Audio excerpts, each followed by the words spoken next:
Yeah, I'm gonna drop me a mixtape too. Cheeseburgers and fries. Munna parts, that from J Munna? Yeah, that's my boy, yeah. J Munna, yeah. The story of J Money, also known as J Munna, is one that hasn't been told nearly enough. His journey, marked by raw talent and undeniable promise, has remained largely overlooked, and I feel it's time to bring his life and tragic fate into the light.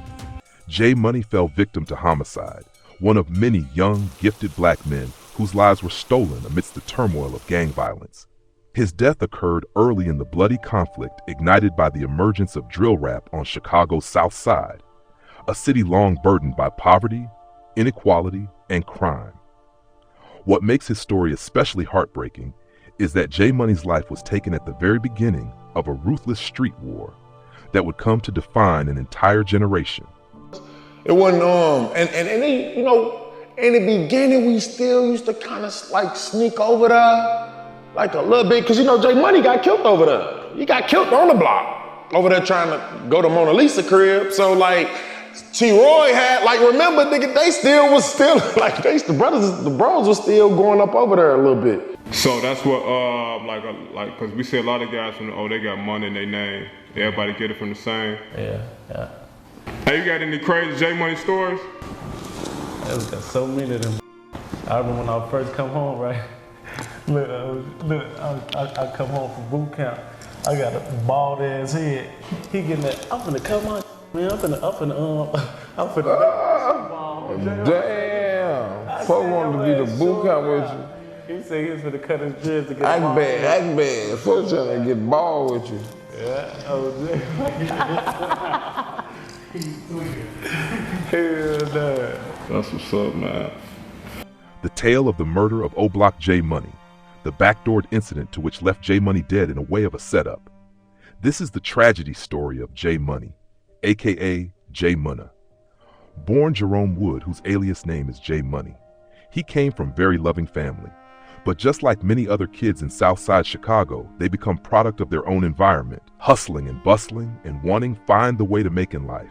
So involving in gang activities, robbery, selling drugs, home invasions, and other criminal activities so they can feed their family. J Money found himself in that path of criminal activities since very young age. For J Money, though, it was little different. He was honored, beloved, because how he put serious work and how he carried himself in those trenches and behind those fences of O-Block. But yeah, her ass too. And he got killed at her house trying to help this hoe take her laundry in, and she shut the door on him in the midst of food, clapping my baby daddy and a lot of extra shit. I ain't gonna disclose that either. Right, because I never heard none of that part that you just I never heard that shit. Yeah, I know the whole story. That shit crazy. They said it was a nigga walking up with some headphones on with his hood on, like a little, you know? And the whole time it was full. Right. You know he transformed. Yeah, I heard stories about why I heard them type of stories, dressing up or something. Yeah. But I ain't gonna lie, I wasn't trying to run it. I wasn't trying to see Lil B, folk. I ain't gonna lie, folk. Not even on those scary shit. Just like when you see Lil B, folk, you better have your gun. You know what I'm saying? Like, you gotta see Lil B because you know what time it is with him. Like, if I run into Lil B, it better been because I was in his hood op shopping. Like, you don't want to run into Lil B in your hood, folks, because you know what he on. I hung with that every day, like before all that was happening. And then after my baby daddy got that DM me. Lil B. Yeah, he was like, man, I'm so sorry that happened to you. Link up with me, I want to talk to you. Ooh, he was gonna woo me. You knew that was about though. It was earlier Monday afternoon. 21-year-old Jerome J Money Wood was fatally shot in the Southside Woodlawn neighborhood, less than half an hour before another man was wounded by gunfire about half a mile away. Jerome J Money Wood of the 5200 block of South Wood Street was shot in the head about 2:10 p.m. He was pronounced dead at the scene in the 6600 block of South Rhodes Avenue at 2:27 p.m. The burst of Labor Day violence in the Woodlawn neighborhood left residents rattled. This is the saddest story of the highly respected street figure from the trenches of Southside Chicago, which occurred in September 2nd, 2013. J Money, aka J Munna member of Block, was killed and Munna gang was made. This is why individuals like Munna Mond, Munna Ike, Jado Munna, and other individuals from O Block use the Munna in their names attached to it in honor of J Money because he saved for a gang of infamous projects of O Block. Jerome Woods was affiliated with Chief Keef, Lil Reese, Frito Santana, 600 Breezy, King Von, and Lil Durk, and more. Police reports said he helping a girl take laundry in her house when he started getting shot at by Lil B-EBT. If a look at the picture of the crime scene, you do see a laundry bag in the doorway. It is allegedly that he shot Lil B-EBT, but then the dark hole sucked him up and Lil B got responded back in. Money was with Prince Dre and E-Dog, and Lil B is from EBT killed J Money. J Money started all with Lil B, then Lil B dipped and came back and killed him. Prince Dre and E-Dog were there. This shows you how E-Dog survived many war. He definitely has to retire. When E-Dog says Wooski is his little brother, not in biological brother, he meant, little bro, as little brother in the South Side Chicago. He said that in other interviews believed that he'd been with King Von, Big Mike, and all other weak city like J Money. When Von was on FaceTime on Smashville with Wooski, you was like, oh, that's my boy. This your big brother, yeah, you know the That's your big brother, you know. I wish I could say one of y'all was my boy. We got all goofies over there. You know that's my little brother, man. But keep it 100, you didn't bother Shorty? Like you said, that's my little brother. That's my little brother. Wooski is my little brother, man. I don't have to bother him. That's my little brother. You respect me. You know? It's my little brother. Okay. You know what's going on, man. On this picture right there on the book cover. Yeah. Who's everybody on the book cover? See, that's my dog, OD, J Money, HK, T-Roy. That's Von right there. Run us through all of those individuals and their significance in O Block. O was like quiet. He was like quiet, but he was like sweet. J Money, he was like, I don't know, folks was like the light of the party or some shit like that. Like, you know, it's J Money. HK, folks was like quiet too. You know, we both Leos. We both was like quiet growing up.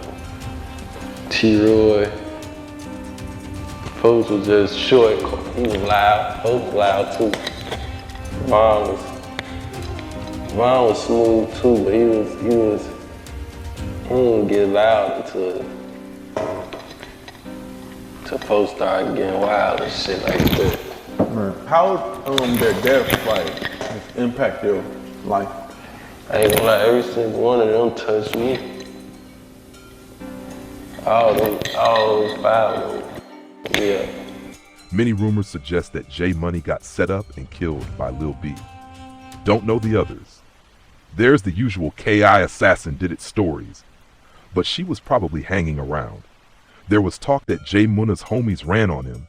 Think E-Dog was with him and someone else, but no way did E-Dog do that. Probably a hopeless situation where nothing could be done. Rest in peace, J Munna. Seems one of the big personalities of that time. Man also had the honor to give a few ops passes. Dude who was tweaking with J Money was the driver who rode past his car, and Lil B was in the passenger seat, hiding, creeping, trying to get a look at J Money. Lil B bounced out the garbage can and shot him. Ocho Munna said him and 2 homies were chilling. A dude comes walking his dog down the block. They tweak on him. He says my uncle stays in Parkway, so they let him go. That dude comes back a little later, acting like he's on the phone. When he gets up to a Ocho Munna and 2 homies, he pulls out a gun, shoots the first guy in the face, then goes to shoot Ocho Munna and his gun jams. The dude was Lil B, everyone assumes, because Lil B had family in Parkway, and he was known to have a dog and be a shooter. A lot of O-Block/Weak City OGs do talk about how J Money was so aggressive and was a bully in certain ways. After J Money death, damn, everybody went crazy for his death. Too many guys put Munna in their name. You gotta remember, Lil B was assassin. You wanted that Lil B stories. Tay600 knows who he was. First nigga I ever heard doing that, like outside of a movie, folk, was Short. You thinking at 8 in the morning, you just walk past somebody with a wig, you just, hey, it's a girl. I pull out the cut. I get to skipping across the street. I'm walking fast as hell. But why you see the come flying up the street, all you see is a ponytail like this. Like she's looking for some shit. I get to the gate, as soon as I turn around, bro, while the passenger door pop out, boom, it's J Money on Richie Jerk, on Joseph Coleman, on everybody I love. He pop out with some janky ass gun, he click, click, that literally, nothing come out of that. Like, I literally froze for like 3 seconds, He click, click, it kind of clicked to my head what's going on. Oh, this nigga on that, I take off, let my sock up. His brothers are running, all I'm expecting to hear is shots going off. I don't ever hear no shots going off. I run, I hit the alley, jump the back gate, boom, run upstairs, get on the door, boom, boom, boom. Get my brother, run downstairs with his pipe, woo, woo, woo. Then going up the street. If J Money was still alive, I don't think O-Block and 600 would be at odds, because whenever Propel talk about O-Block and 600 coming together, they mostly bring up J Money. There are many theories on about J Money death. Lil B killed him. He was set up by a female, which we will touch later on. J Money went to do washing at a girl's house with Prince Dre and E-Dog. He walked into the house alone, and Lil B and K.I. were sat on the sofa. Some people says K.I. assassin were not there. It's theory, remember. J Money tried run out the back but got caught. The whole phone stood over and put 4 in his grill is a lie though. He got 1 to the head. He never walked into a door. He was unloading clothes from the trunk and Lil B ran down on him. He got hit in the chest and it came out of his mouth. His autopsy says he got hit once in the forehead. The way bullets travel is actually crazy. Does that mean the bullet went into his chest and up his neck to his mouth? Must have felt an incredibly deep pain. J Money was going to see Mona Lisa, beautiful young woman in a city of Chicago. And hey man, you know she got that man set up. It was Labor Day weekend, September 2013. Across the city of Chicago, families gathered for barbecues, parades, and end-of-summer celebrations. But as the sun fell over the south side that weekend, the atmosphere shifted. Instead of laughter and fireworks, the sound that echoed through neighborhoods like Woodlawn, Inglewood, and South Shore was something else: gunfire. For many residents, violence on holiday weekends had become heartbreakingly common. Still, no one expected what was coming.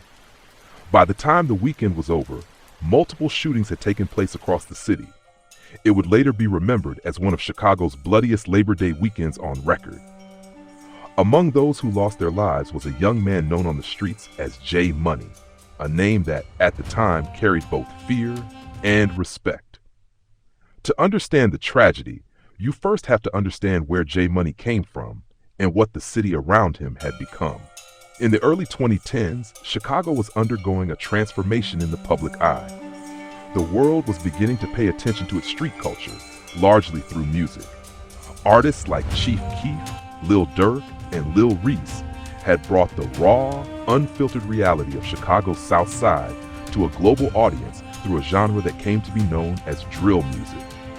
Some people from Reddit and other platforms feel like, besides Sosa grew up with J Money, they from the same block. Sosa never mentioned J Money. Sosa only mentions Kata, Odie, Patoon, Shiroid, White, Big A, and T-Roy. Sosa never mentioned J Money or HK. Only Durk and Top Sosa never mentioned J Money. I remember back in 2017, 2 months after T-Roy died, he did a therapy interview, and the interviewer asked him how many people he named lost. He said Kata, Lil Mo, Odie, Patoon, T-Roy, Big A, and Shiroid. He didn't mention J Money. Many people feel like said Durk, Von, and Boss Top mentions J Money heavily, but Keef never mentioned J Money. Fredo, Capo, and Tato, they mentioned J Money heavily, but never Keef. But you may quote me wrong for my memories. Keef Chief Sosa posted J Money on his IG when he died with the caption, "Oh Gang." And also, J Money and Lil Durk were best friends fasho.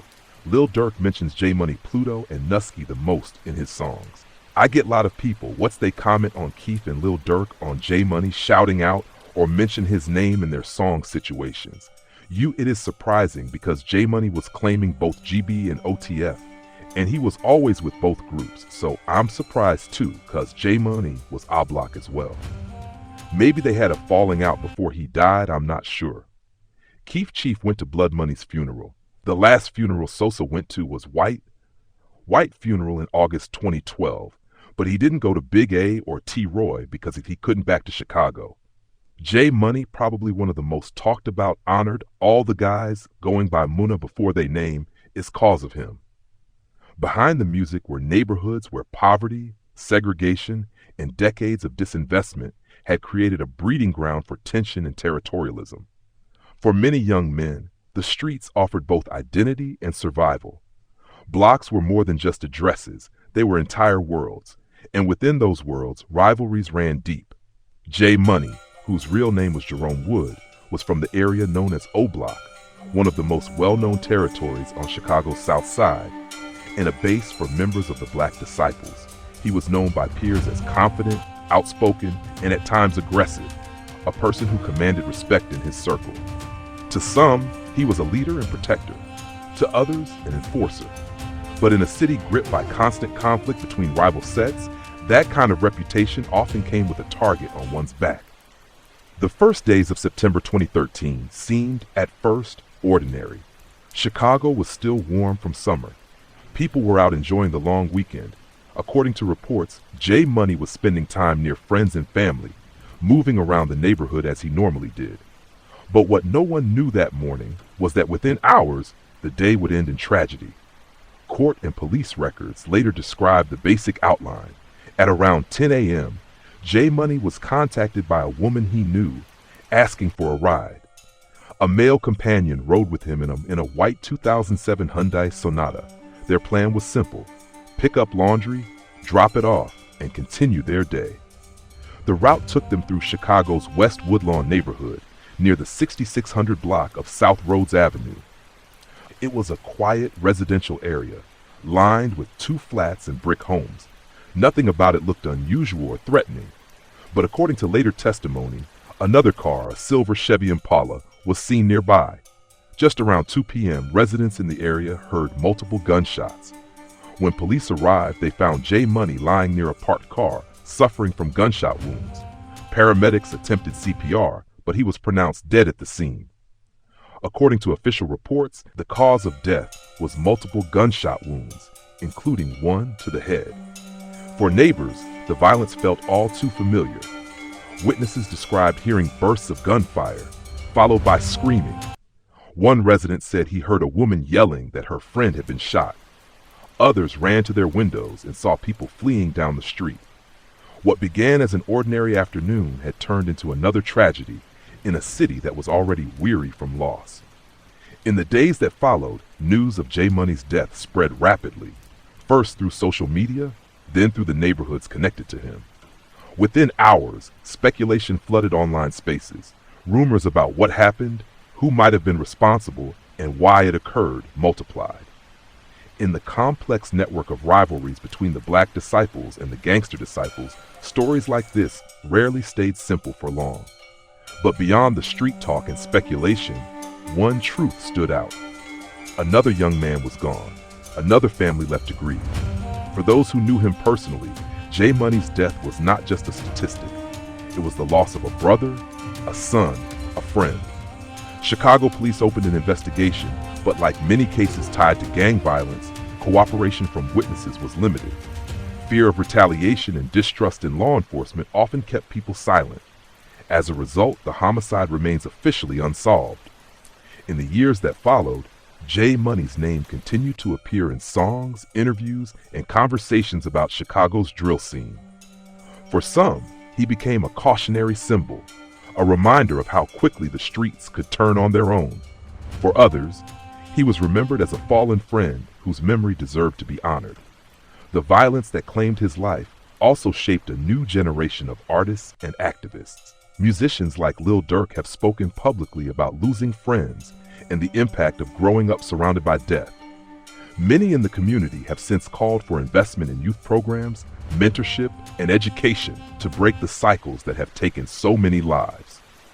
By 2014, tragedy had claimed several more names connected to the same network of young men: Lil B, K.I., and later King Von, each story different but bound by the same forces of retribution, identity, and survival. Each death rippled outward, touching families, friends, and entire neighborhoods. Today, more than a decade later, the story of J Money remains part of a larger conversation about the cost of violence in Chicago. Behind the headlines, beyond the music, these are stories about real people, about choices made under pressure and the systems that fail to offer alternatives. As one local community leader said in an interview years later, every one of these kids could have been something else. They had energy, loyalty, leadership, everything that could have built something positive. But the environment gave them a different script.